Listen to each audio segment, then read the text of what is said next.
10টা। তা টিফিন আজকে এখনো করিনি। আর বাবা গেছিল বাজারে, চা বিস্কুট খাওয়া হয়ে গেছে ফ্রেশ হয়ে। তা এখন বাজার করে নিয়ে এসছে, কি আজকে রান্নাবান্না হবে, কাটাকাটি করব। তা আপনাদের একটু দেখিয়ে দিই, ঠিক আছে? তো এই যে এখানে এগুলো নিয়ে বসেছি, কাটবো, শীষ পালং করব। আর এই যে বাঁধাকপি আছে, কুমড়ো আছে, শিম, বেগুন, এগুলো সব কাটাকাটি করব। আর রান্নাঘরে আমাদের দেখাচ্ছি কি মাছ এনেছে বাবা।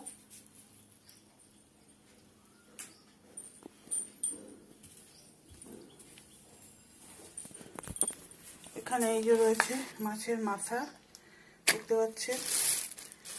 আর এখানে আছে বোধহয় মাছের তেল।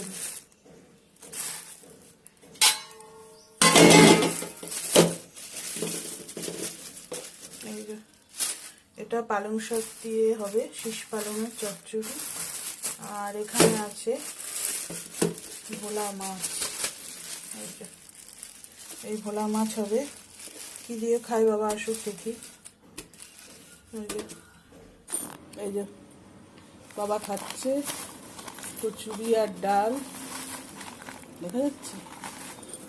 আর আসার পর থেকে বাবা বলেছে, কিন্তু আজকেই কিন্তু কেনাটা খাচ্ছি আমরা, ঘরে করেই খেয়েছি এই কদিন, তাই না বাবা? আমি খুব একটা বাইরের পছন্দ করি না, নিজে করে খেতেই আমার ভালো লাগে। তা আজকে একটু খাচ্ছি, যেহেতু ছেলের খাওয়া নেই আজকে, টিফিন ওই ঘরে কাকিমার ঘরে খাচ্ছে। দারুণ। এই মিষ্টির দোকানে বন্ধুরা এখানে রান্না বসিয়ে দিয়েছি। এই যে পালং শাক, শীষ পালং বসিয়েছি এখানে। সবজিগুলো আগে কষিয়ে তারপরে এখানে বসিয়ে দিলাম শাকটা। আর এখানে এই যে মাছের তেলটাকে সাঁতলে নিচ্ছি, পেঁয়াজ, রসুন, শুকনো লঙ্কা সব দিয়ে এবারে শাকটা এর মধ্যে দিয়ে দেবো, ঠিক আছে? এটা আলাদা যদি না কষিয়ে নিই না, তাহলে কাঁচা মানে তেলের গন্ধ বেরোবে। ওই জন্য এটাকে আলাদা করে রসুন, পেঁয়াজ, শুকনো লঙ্কা সব দিয়ে এটাকে কষিয়ে নিচ্ছি।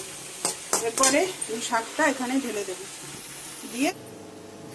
গুড আফটারনুন বন্ধুরা, আজকে দুপুরের খাবার নিয়ে চলে এসেছি। এখন বাজে হচ্ছে 1:30টা।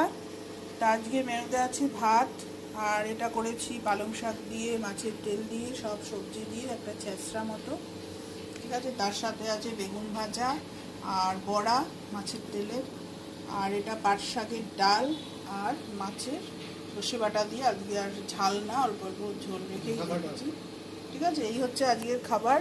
তা আপনাদের এই মেনুটা কেমন লাগলো অবশ্যই জানাবেন। এখন বাবারও স্নান হয়ে গেছে, ছেলেও স্নান করে চলে এসছে, দুজন